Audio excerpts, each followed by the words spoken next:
the Virginian playing, and we have the man from the Virginian here on Tony D'Angelo's Coast to Coast. A gentleman whom I interviewed about 1.5 years ago and honored then and doubly honored now, James Drury. Mr. Drury, how are you? How you been? Well, we're doing just fine. Thank you. Everything's going along very well. I'm home this year off the road because my wife has got some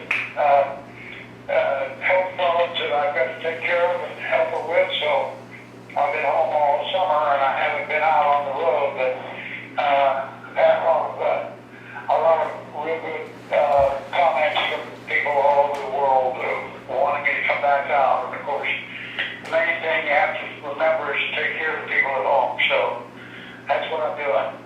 And it's been a great summer. We've got a lot done here and a lot of progress on her behalf. So I'm very proud of that, and I think we'll get better and better as time goes on.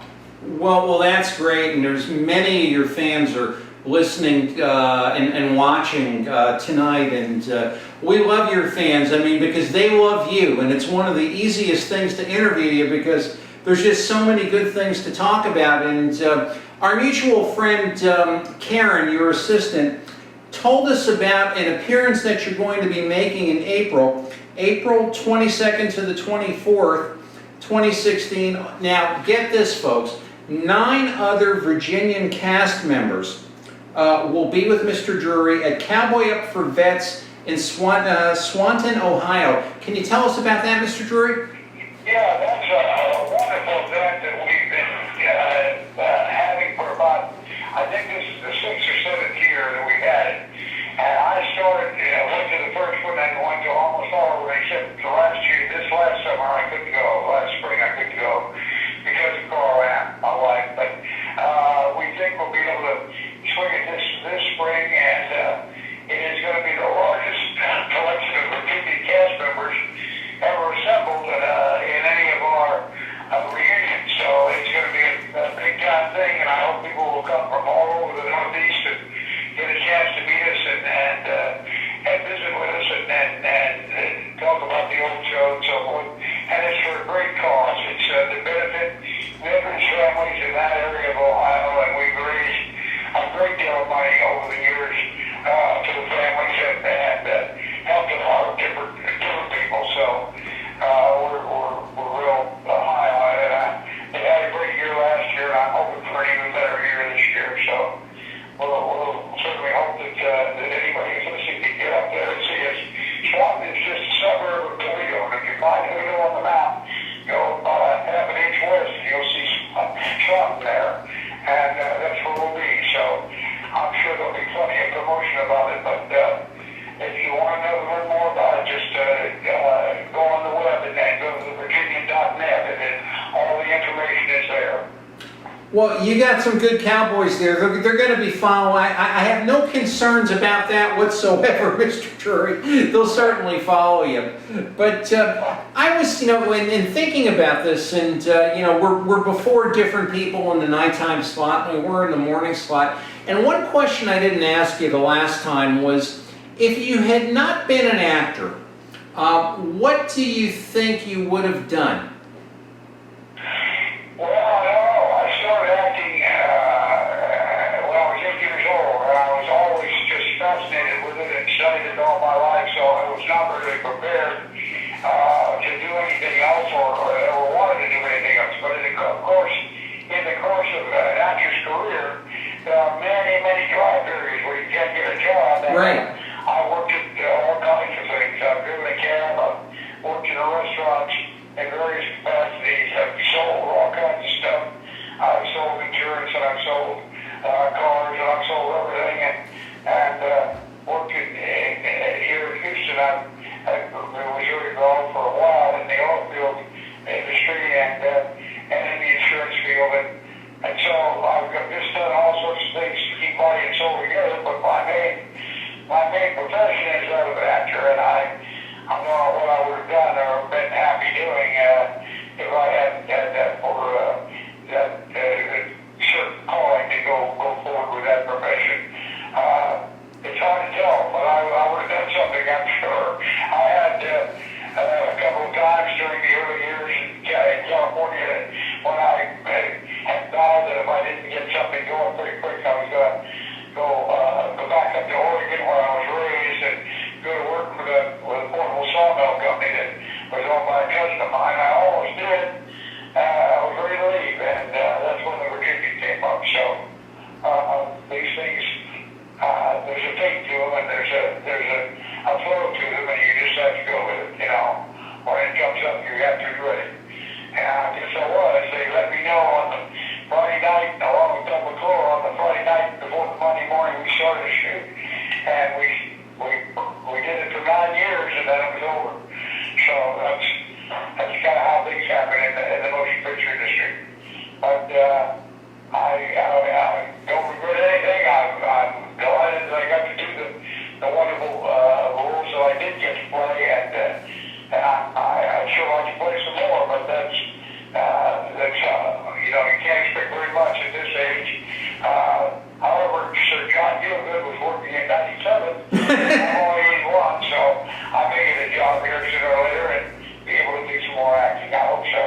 Well, you know, all your fans, and if you have a question that you'd like for us to ask for Mr. Drury, you can Twitter us at hashtag PM Coast to Coast or on our show Facebook page, because you always have a marvelous set of fans that follow you. I was reading about your grandfather, and he was a real-life Western man, from what I understand. He was an influence on you, a very strong influence with respect to Western acting? Well, he certainly taught me all that I know, or all that I started to learn with about horses and cattle and livestock of all kinds. He had come west with a wagon train when he was 17 years old, or 16, from Missouri. He was born in Kentucky and raised in Missouri, and he came to Oregon with a wagon train and became one of the Oregon pioneers. And he had been a dirt farmer and a cattle rancher and a cowboy and an Indian fighter and done all those things. So I learned about him at my grandfather's knee, and he taught me to shoot, and taught me to fish, and taught me to hunt, and taught me a lot of things. So I'm eternally grateful to him, and I have more or less used his character, or the kind of man he was, as a template for the Virginian. Because when I started to do the Virginian, I had a blank canvas. You know, I had what Owen Wisher had written in 1902, but there was very little detail about what kind of a man he was, or what his character is. His basic character was there, but how he reacted in specific situations.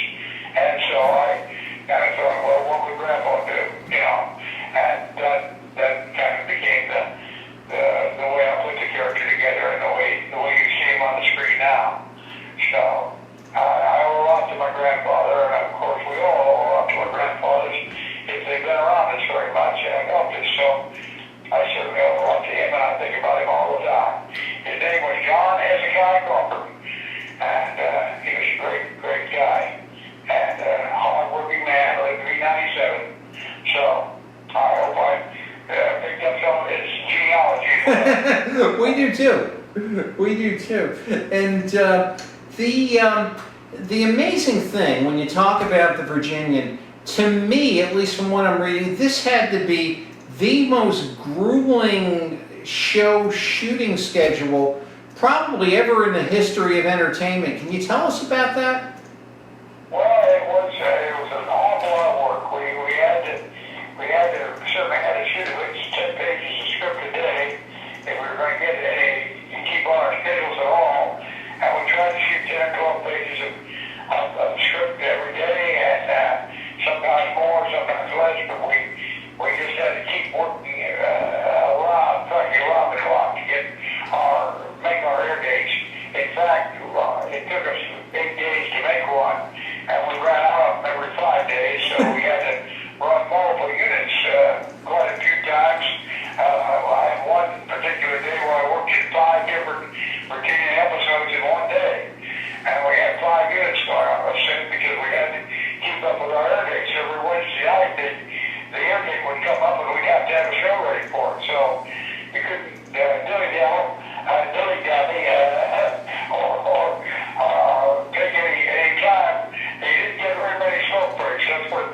You had to do everything on the fly. We had to go over a line to learn that late at night, and then get up very early in the morning to get down there. I was usually at the studio by 6:30 or 7 in the morning, and it could sometimes would shoot till 9:30 at night. So it was an all-day job, let's put it that way. But we had a wonderful time with it. No one ever complained about the schedule, and we just rolled with it and went through it, throughout it all the way. So that's the only way to get through something like that. And we were having a great time, so it made it a lot better and a lot easier. Now, I'm curious, when you're watching a Virginian and you're watching an episode and you're watching yourself in a particular scene, does whatever you want to call it, the backstory of that scene come to you as far as what you were doing before that scene, after that scene, or I don't believe this ever, we ever got this done, or or is a lot of that, since it was such a grueling schedule, sort of blended into context, and maybe you remember things that were major events, but maybe not all of them. I'm just curious to see what you may be remembering from the shows that you filmed. Well, I think as I watch a show, or begin to see a show, then the first scene or two, the plot and the story and the actors and actresses and the characters will kind of come to the forefront of my mind, and I usually, within the first few minutes of watching a show, I will know, I'll remember the story at least, of the plot, and know where we're going with that thing. I have an episode I'm going to watch tonight because I have an interviewer who's calling me from Australia sometime next week to talk about an actor named Kevin Kaufman, who was in a show, a Virginia show called Last Spring at Socorro with Steve Lynott playing the lead villain. And I'm anxious to see it because I haven't seen it in years. And I have to talk about Kevin, and I remember some things about him, but I know I'll remember a lot more about him after I've seen the show. So that's why I'm watching that one tonight. And we'll see what it triggers, but I'm sure I'll remember most of the show after I see the first few sequences. And looking forward to doing that later tonight. That's fantastic. Now, in your career, it's it's sort of a who's who as to whom you have been credited with. At one point, I think I recall you might have met John Wayne. Is that correct? I never actually met Mr. Wayne. I was going into the wardrobe department at Paramount Pictures one day to get a fitting for some show, and he was coming out. He had his whole retinue with him, 10 or 12 people, and he was in his Alamo outfit. I guess he'd been in the wardrobe department getting something done with a costume for the Alamo. And he was talking to people and very much very valuable about what he wanted to do and where he was going next and all that, and giving instructions to certain assistants and all that. And I didn't get a chance to say hello, Mr. Wayne. I would like to, but I just stood there and all I watched him go on. That was the closest I ever got to him, but I certainly was a great admirer of him and his work and all of his motion pictures and the things he did. And I was very flattered to find out through a mutual friend that he watched The Virginian when it was on the air and liked it and never missed it. So that's quite a tribute. A compliment for the Duke. Although I never met him, I appreciated him watching the show. And that was a great feeling to know about that. And that's about as close as I ever got to the Duke. That's quite a tribute. A lot of people worked for him, and a lot of people who knew him and spent a great deal of time with him. So I've been fortunate to hear a lot of inside stories about that over the years. And I'm real happy about it. Yeah, and I guess at one point you'd work with Loretta Young? I did work with Loretta Young in one of her television shows early on. And she had, I guess it was called the Loretta Young Playhouse, right, or something like that. And she did an anthology show, and I got a chance to work with her. But we had who's who of Hollywood come down to the set and work on the with us because our writers could write big, important, juicy guest star roles for men and women.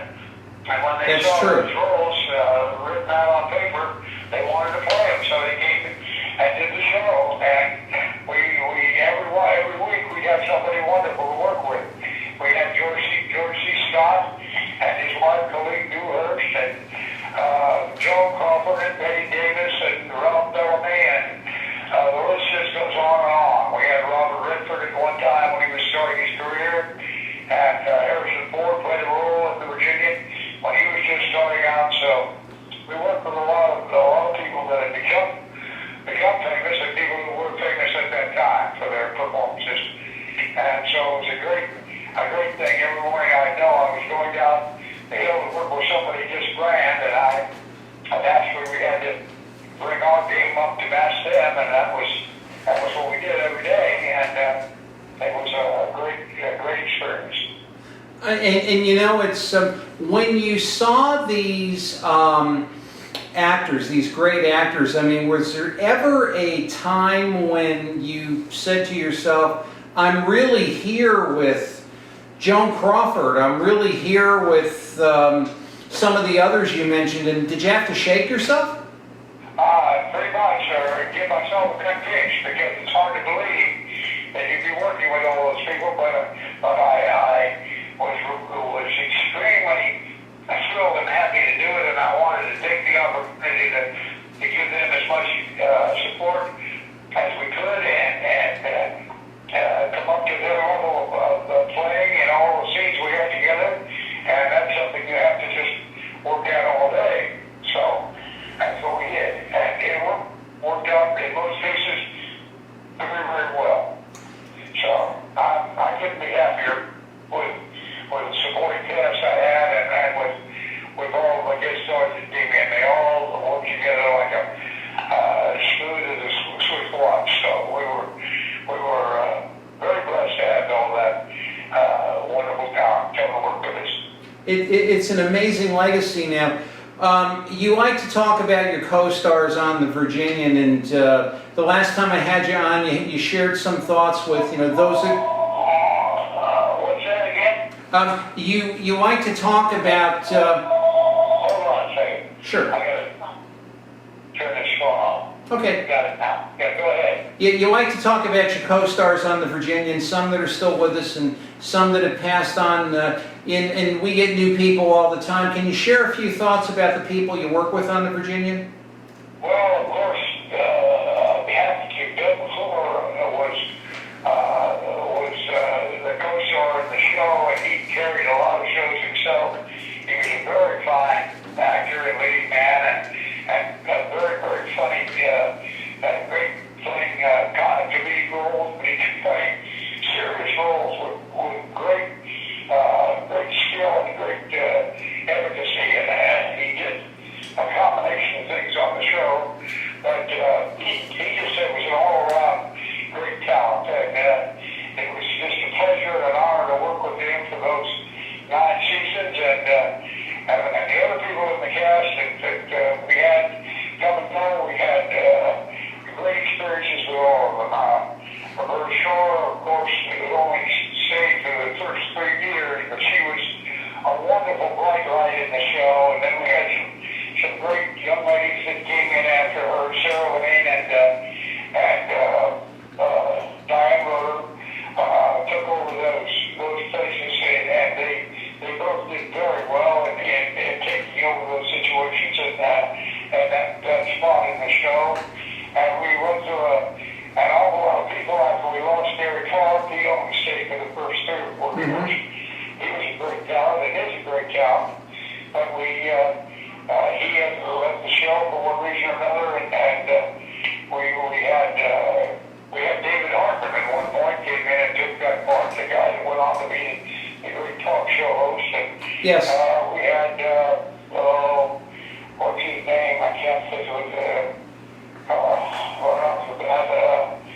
Of course, Kruger played the sheriff, the deputy sheriff. He was a great addition to the show. He's a wonderful, imaginative actor with great charisma, and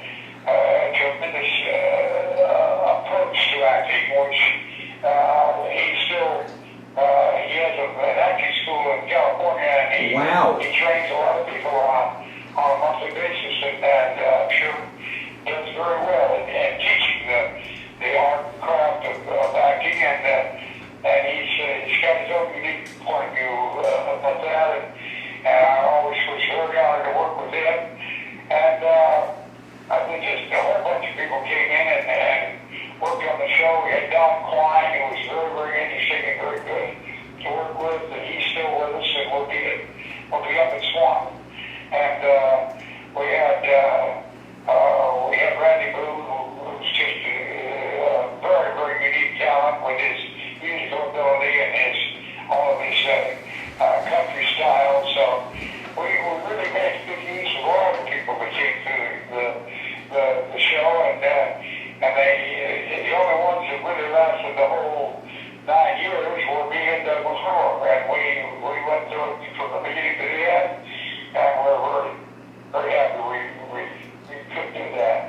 Of course, I missed Doug a lot. We lost him in '94, and he died way too young, but he's still on with us. But he'd have a great time with these reunions we're having around. I'm sure. And they would both be and enjoying it. So I think about You him think of him. when I'm on the road. Yeah. And wish that he'd be there with us.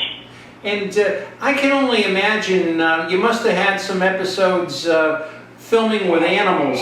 It might have been a couple of horses getting loose or something. Anything like that you could share?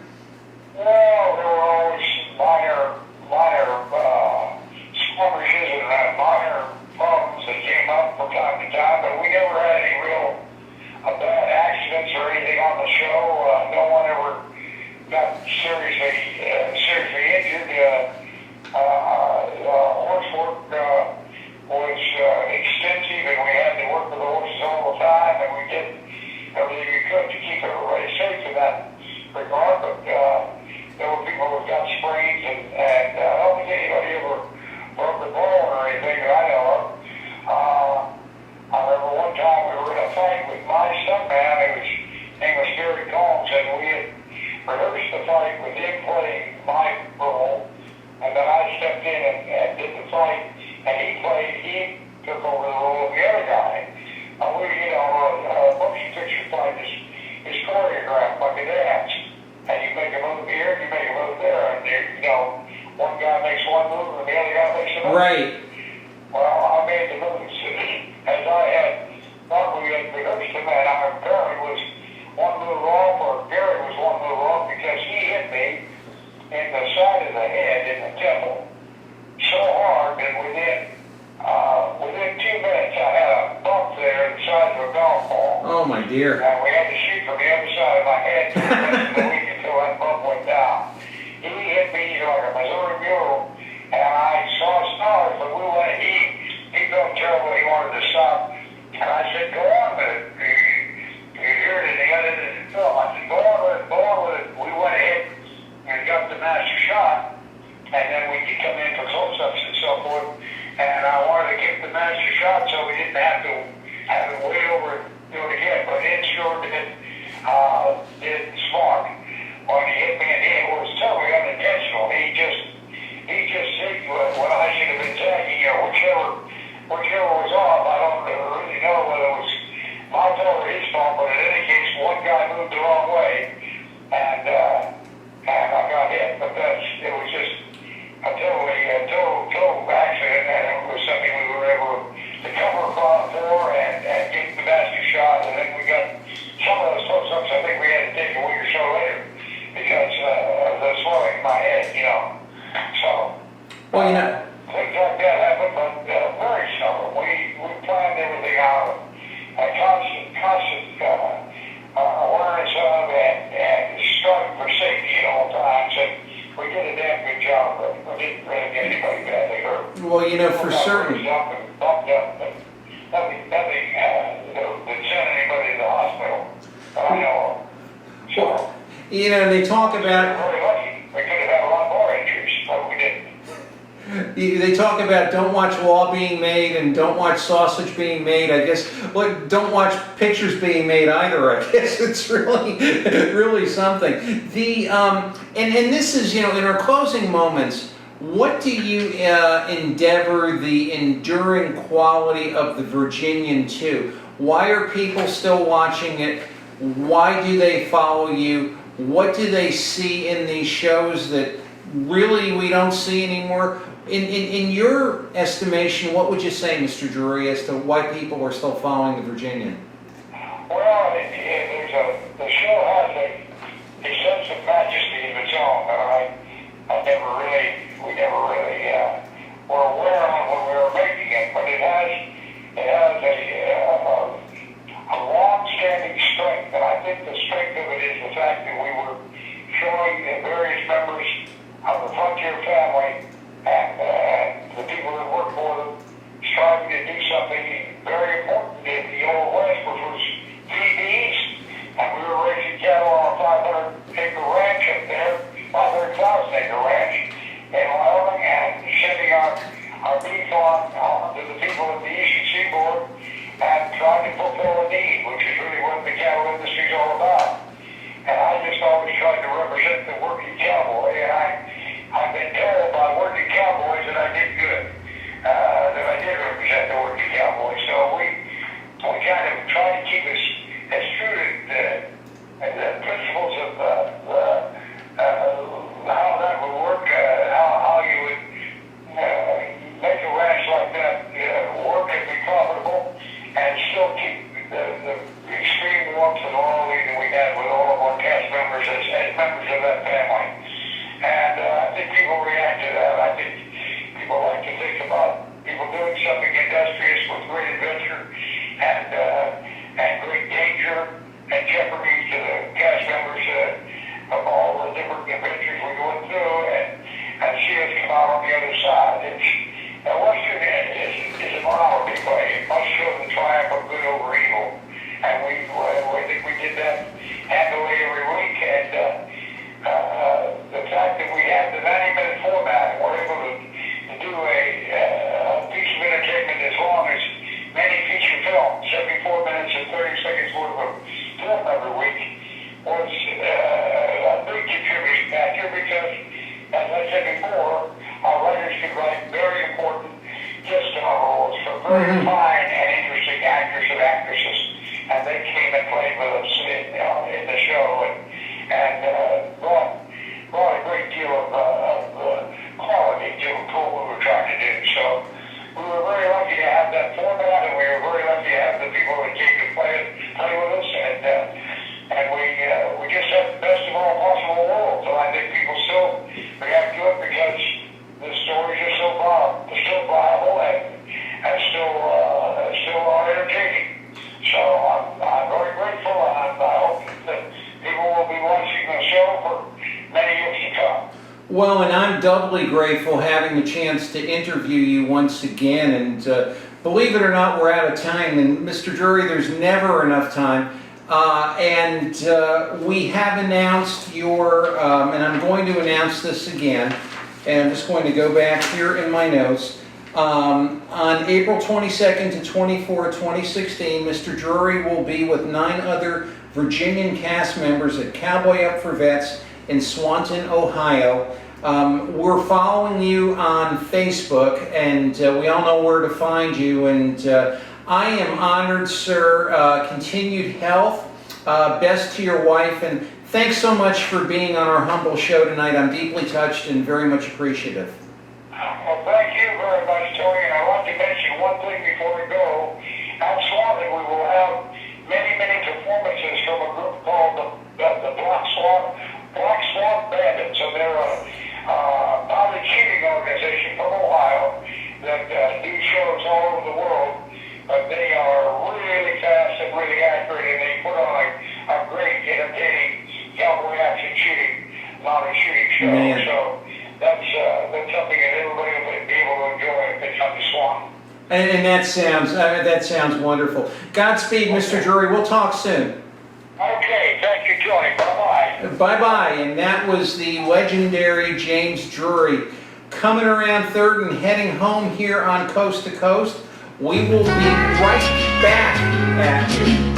The nearest to you, Rick Nelson, one of my favorites, and we'll be closing out and heading home. Thanks for staying with us. It's not